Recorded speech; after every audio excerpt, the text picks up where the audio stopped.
여러분 안녕하십니까? 헬로티비 뉴스 시작합니다. 첫 소식입니다.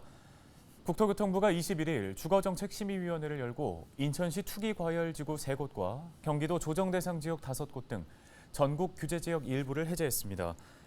국토부는 수도권에서 가격 하락폭이 컸던 인천 서구와 남동구, 연수구를 투기과열지구에서 해제했고 파주와 동두천, 양주, 안성, 평택 등 경기도 외곽 지역도 조정대상 지역에서 해제했습니다. 비수도권에서는 세종시가 투기과열지구에서 조정대상 지역으로 바뀌었고 기존 조정대상 지역 모두가 해제됐습니다. 국토부는 수도권의 경우 아직 미분양 주택이 많지 않고 규제 완화 기대감과 시장 불안 가능성이 남아있어 일부 규제 지역을 유지하기로 했다고 밝혔습니다. 교통체증부터 보행자의 안전까지 위협하는 불법 주정차를 비롯해 규정을 무시한 얌체 주차까지 부천의 주차 민원이 끊이지 않고 있습니다. 지자체에서는 매년 주차난을 극복하기 위한 나름의 해법을 내놓고 있지만 역부족입니다. 이정아 기자가 취재했습니다. 부천역 인근의 한 도로변, 차들이 길게 꼬리를 물며 정체가 빚어집니다.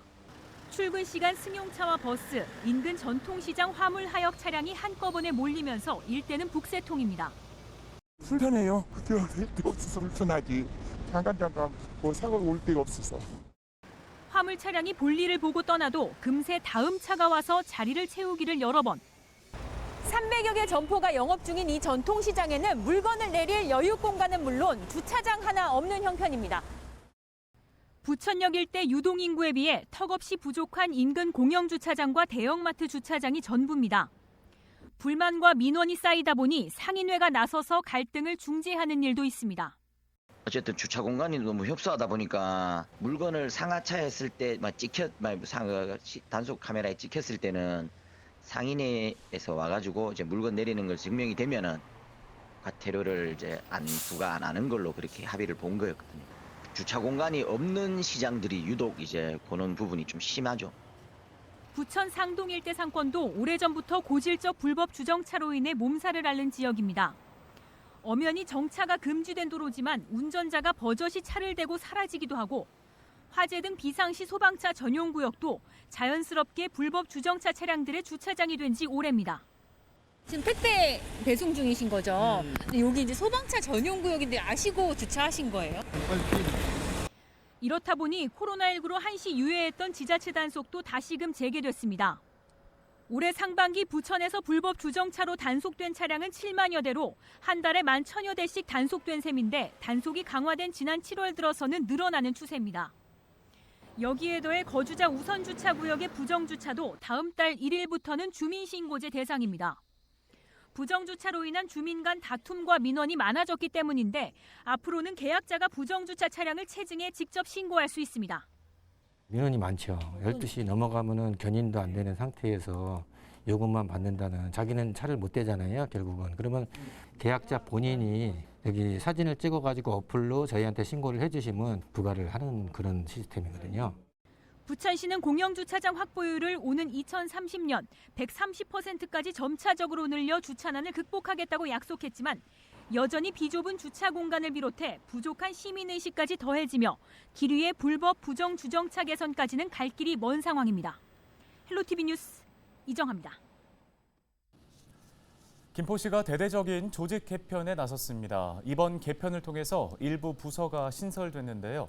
민선 8기 김포시가 그린 시정 구상이 곳곳에 담겨 있습니다. 이세진 기자와 정리해 보겠습니다. 자, 이세진 기자, 먼저 이번 조직 개편에서 어떤 점이 가장 눈에 띄는 건가요? 네, 우선 가장 눈에 띄는 점은 미래도시 기반 조성사업단 설치입니다. 미래도시 기반 조성사업단은 70만 인구 도시를 바라보고 있는 김포시의 주요 사업들을 위해서 한시적으로 운영을 하는 조직인데요. 가장 중요한 업무는 민선 8기 김포시의 전략사업 발굴입니다. 핵심 과제로 떠오른 김포형 뉴딜 정책이나 대구 친환경 스마트 재생 사업 같은 굵직한 사업들의 후속 대책도 여기서 마련을 하게 되고요. 철책 제거 사업을 포함한 군부대 협력과 관련된 내용들도 사업단의 주요 업무입니다. 스마트 도시나 역세권 개발 사업에 대한 전반적인 사항들도 사업단에서 점검할 예정입니다.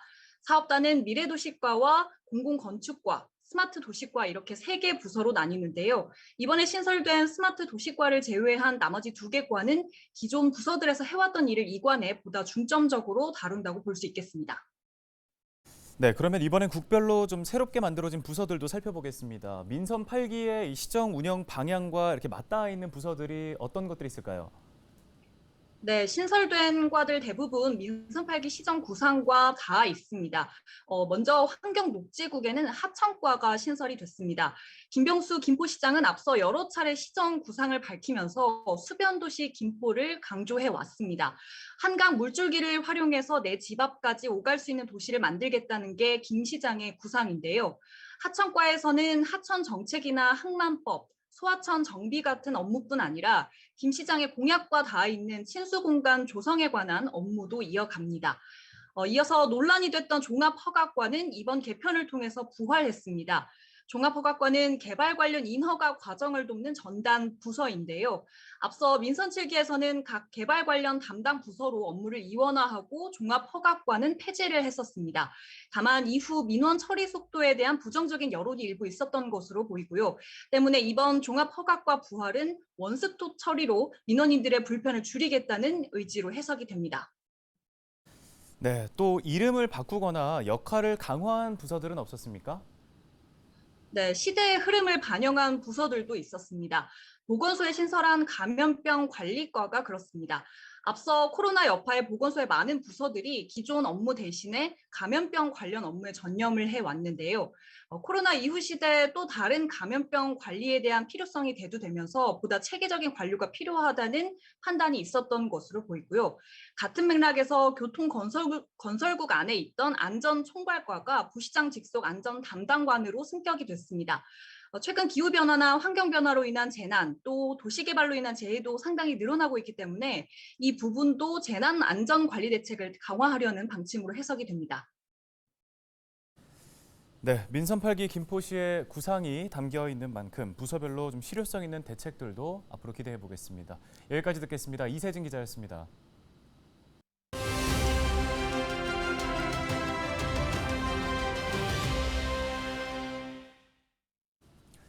다음 소식입니다. 전국의 지자체에서 유용하게 사용되는 지역화폐. 코로나19로 힘겨워하는 소상공인들의 근심을 덜어주는 역할도 해왔는데요. 그런데 정부의 내년도 예산안에서 지역화폐 예산안이 전액 삭감됐다는 발표가 있었죠. 상인들 사이에서는 어떻게 느끼고 있을까요? 부평 문화의 거리 상인회 윤동진 회장과 전화 연결돼 있습니다. 회장님 안녕하십니까? 예, 안녕하세요. 부평 문화의 거리 상인회장 윤동진입니다.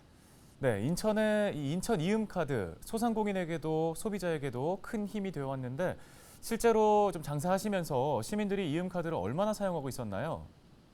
지금 전에 봤을 때 보면은요, 저희가 보통 한 7, 80% 정도로 굉장히 많은 사용률이 있었어요. 네, 말씀하신 대로라면 좀 사용률이 굉장히 높은 건데 지역화폐 예산이 전액 삭감된 게 앞으로 이음카드의 존폐에 좀 영향을 끼칠 것 같습니다. 회장님께서는 지역화폐의 필요성 어떻게 느끼고 계신가요? 예, 지금 지역화폐는 저희 소상공인들한테는 굉장히 큰 힘을 줬던 지역화폐거든요. 그거를 없앤다는 것은 우리 소상공인들 지금 코로나 때문에 힘들었을 텐데 지금 이제 다시 한번 이제 일어서려고 하는 그 자세를 갖다가 누르는 것밖에 안 될 것 같아요. 그래서 이 전액 삭감이라는 건 말이 안 된다고 생각합니다. 네, 지역사회가 그동안 체감하고 있었던 이 지역화폐의 효과가 사라지면 지역 소상공인들 그리고 소비자들에게도 어떤 피해가 좀 발생할 것이다 이런 우려가 있으신지요? 지금 이음카드가 폐지가 되잖아요. 그러면은 이 소상공인한테는 굉장한 타격이거든요. 그리고 또 이제 일반 시민들도 마찬가지겠지만 이제 만약에 그 이음카드가 만약에 완전 삭감돼서 사용을 못하게 된다. 그러면은 대기업적인 일반 카드사라든지 이런 쪽에서는 혜택을 볼 수가 있겠죠. 온라인 판매 같은 것도 많이 있으니까요.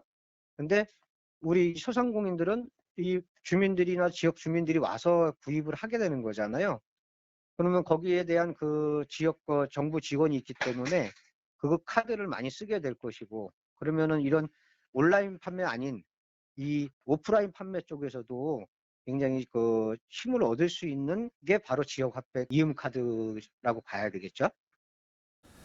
네, 끝으로 지역 경제 활성화와 관련해서 인천시 그리고 정부에 제안하고 싶은 말씀 있으실까요? 지금 저희가 봤을 때는 이걸 삭감하고 폐지하는 게 아니라 더 증액을 해서 저희들한테 도움을 줘야 된다고 생각하고요. 요거는 제가 봤을 때 빨리 이 윤석열 대통령님께서 이거 생각하시고 이 지역을 위해서 이 지역 거기 소상공인들도 위해서 빨리 다시 한번 생각하셔갖고 다시 예산을 늘려주셨으면 좋겠습니다. 네, 알겠습니다. 말씀 여기까지 듣겠습니다. 부평문화의 거리 상인회 윤동진 회장이었습니다.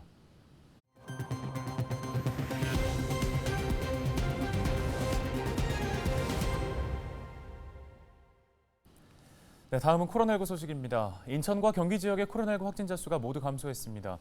21일 0시 기준 인천의 코로나19 신규 확진자 수는 2,496명으로 전날보다 588명 줄었습니다. 전담 병상 가동률은 18.5%, 중증 환자 병상 가동률은 18.4%를 기록 중입니다. 같은 날 경기 지역은 11,604명의 신규 확진자가 발생했고 하루 전보다 1,712명 줄었습니다. 전담 병상의 가동률은 28.9%, 중증 환자 병상 가동률은 24.7%입니다. 부평구가 청천 2구역 내 복합문화시설 건립 과정에서 발생한 갈등을 봉합했습니다. 복합문화시설은 청천 2구역 재개발 지역 내에 기부 체납 방식으로 지어지는 공공청사입니다. 복합문화시설의 지하주차장 진출입로가 청천초등학교 인근에 위치해 아이들의 안전을 우려하는 학교, 학부모들의 반발을 샀는데요. 부평구는 4차례에 걸친 갈등 조정 회의를 진행했습니다. 지하주차장 출입구 위치 변경과 학교 진입로, 보도, 차도 분리 등 이해관계자 간의 합의를 이끌어냈습니다. 부평 풍물대축제가 4년 만에 개최됩니다. 부평구는 오는 30일부터 10월 2일까지 부평대로 일원에서 풍물대축제를 개최한다고 밝혔습니다. 올해로 26회째를 맞는 풍물대축제는 지난 2014년부터 6년간 문화체육관광부 우수공연예술축제로 선정되는 등 지역의 대표 축제로 자리 잡았는데요. 하지만 2019년부터 돼지열병과 코로나19의 여파로 온라인 위주로 진행됐습니다.